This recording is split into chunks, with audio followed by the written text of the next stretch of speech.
So what's the energy we're being asked to step into?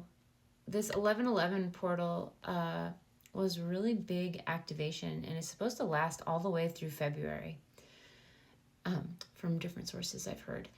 And we are really being asked to be our authentic selves more and more and more, right? And with that comes different layers of awareness of where we are abandoning ourselves, where we're not being our true authentic self, how we are trying to fit in or do the people pleasing patterns, you know?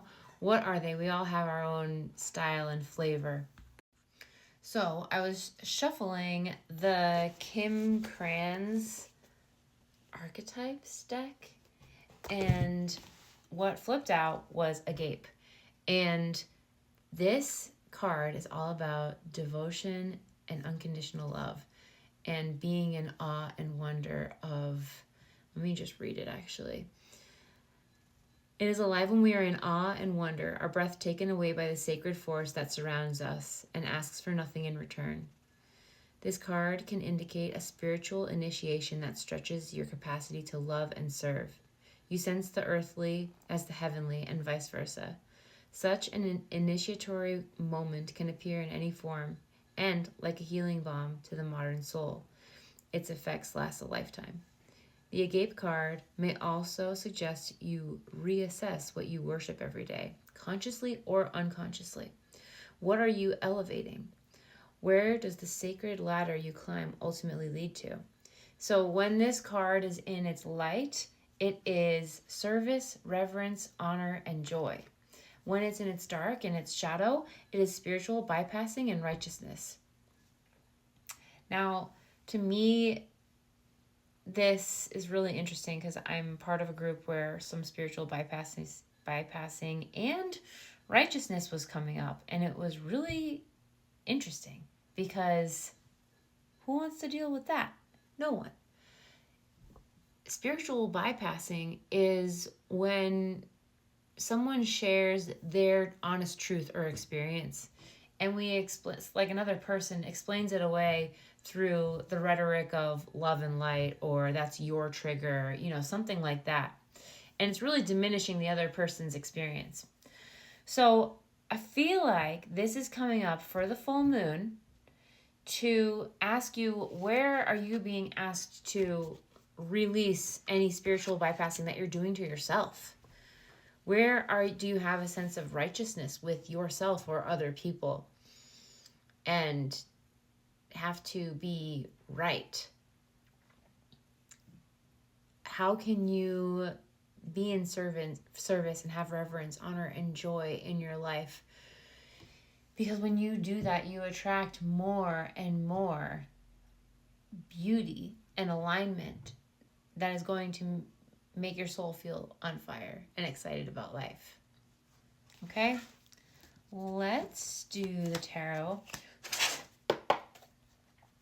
So, being in service, devotion, unconditional love.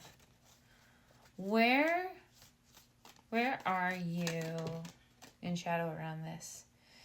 King of Wands. So this is your divine passion, your spiritual spark in your soul, that ignition that is within you, wanting to propel forward and follow your passions.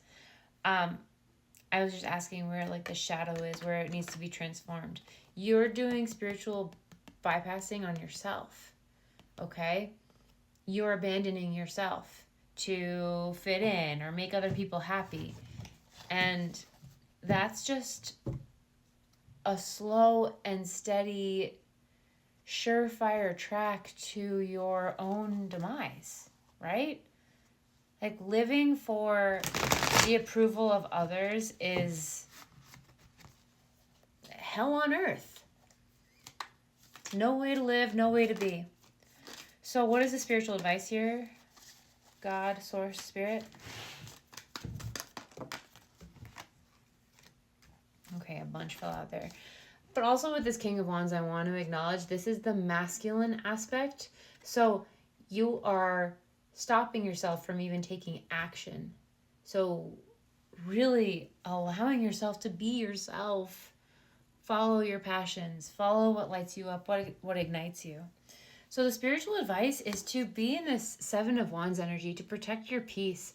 No matter what is happening on the outside world, in your environment, with people, relationships, your career, Spirit is asking you to cultivate this inner peace. And even if people are coming after you or attacking you or telling you you're stupid, you're wrong, you need to develop this inner strength that is so strong that you don't care what other people think.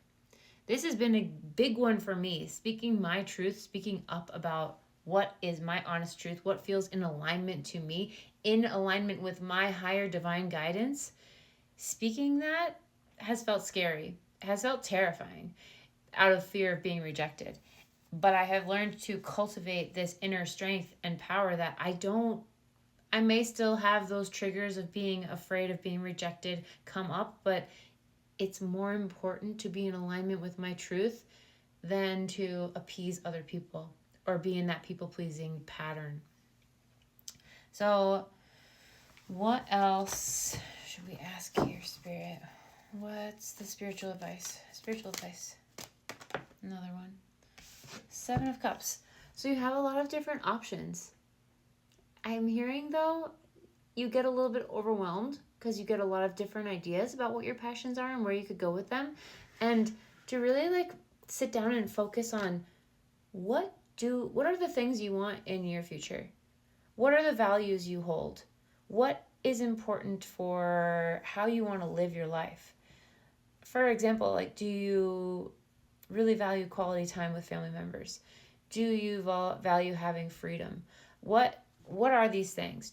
What's your purpose? How are you in alignment with your purpose? All of these questions, answer them, write them out, answer them, and think about, envision the future that you want.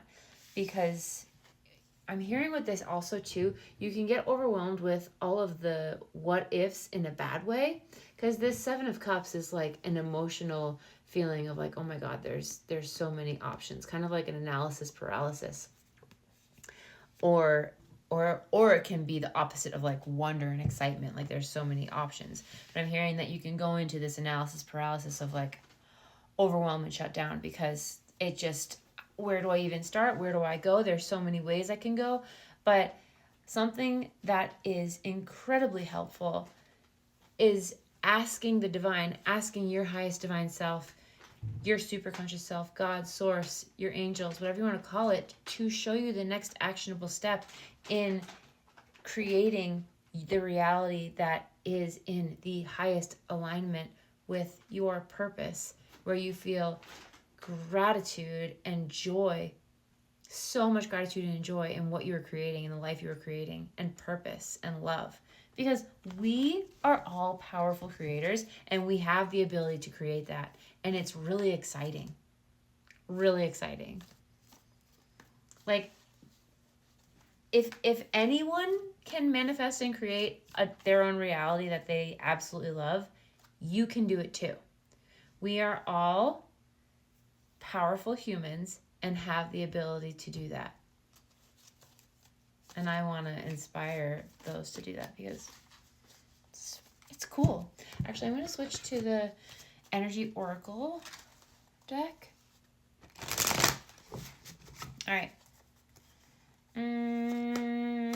Okay. Spiritual advice, highest divine source spirit.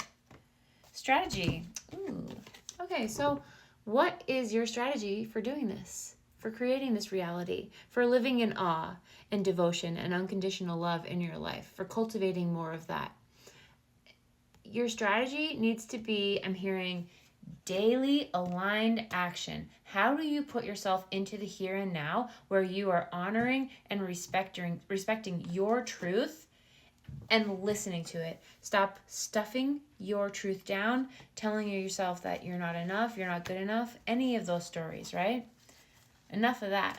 We don't need it anymore.